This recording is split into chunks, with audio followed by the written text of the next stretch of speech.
Bonjour, je suis le père Silouane de l'Étrin, je suis l'aumônier du Pélé VTT. Écoutez, on est prêt à partir pour notre étape du Pélé VTT, mais avant de partir, on doit contrôler un élément important de sécurité, la pression des pneus. Voilà. Alors il faut savoir qu'à VTT, la pression des pneus, elle va énormément varier selon si on est sur un terrain sec ou sur un terrain mouillé. Si vous êtes sur un terrain sec, vous aurez pas beaucoup besoin d'amorti, donc une pression assez importante, c'est-à-dire des pneus plutôt durs. Si vous êtes sur un terrain humide, sur de la terre, sur des feuilles mortes, vous aurez besoin d'avoir un pneu moins gonflé, plus souple, pour qu'il y ait davantage d'adhérence et donc que vous puissiez pédaler à VTT en toute sécurité. Alors, deux manières de vérifier la pression de vos pneus. Première manière, c'est donc avec votre main, tout simplement. Vous prenez votre pneu comme ceci, vous appuyez et vous voyez là que le pneu est gonflé. Il est suffisamment souple pour pouvoir encaisser tous les terrains et suffisamment gonflé pour pouvoir avancer. Vous faites pareil sur vos deux pneus. Voilà, donc je viens sur ma roue avant.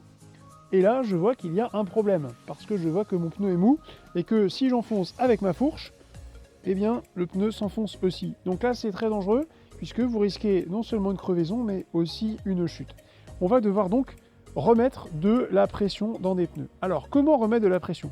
Première chose importante, puisque le pneu est mou, eh bien, ça va être de contrôler. Vous avez sur tous les flancs des pneus, normalement, une recommandation, pression minimale, 2,5 bars, pression maximale, 4,5 bars.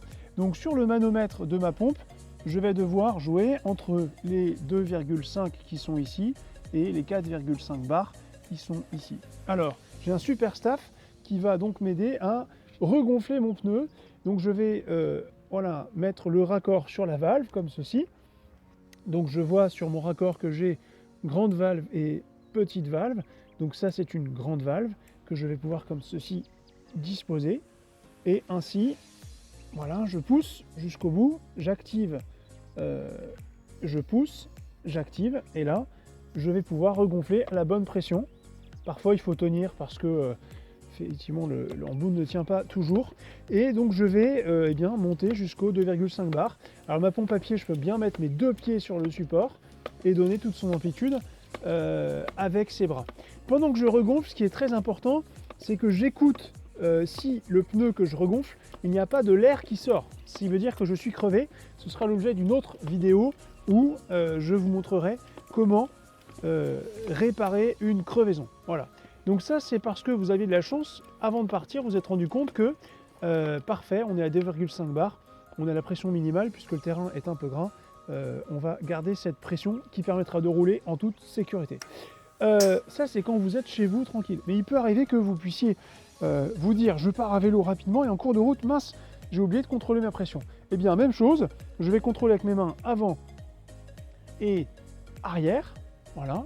Et au Pélé VTT, on est tous munis d'une mini pompe qui, contrairement à la grande pompe que vous avez vue, n'a pas le manomètre vous indiquant la pression. Et grâce au toucher, à la main, vous pourrez vous en rendre compte.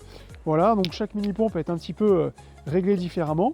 Vous avez la pompe qui permet de pomper et de mettre de l'air, et puis le raccord avec la bonne taille de valve pour pouvoir réparer votre crevaison s'il y en a, ou simplement regonfler votre pneu. Voilà, c'était donc le chapitre sécurité à vélo, pression juste des pneus à VTT. Je vous dis à très bientôt. Ciao!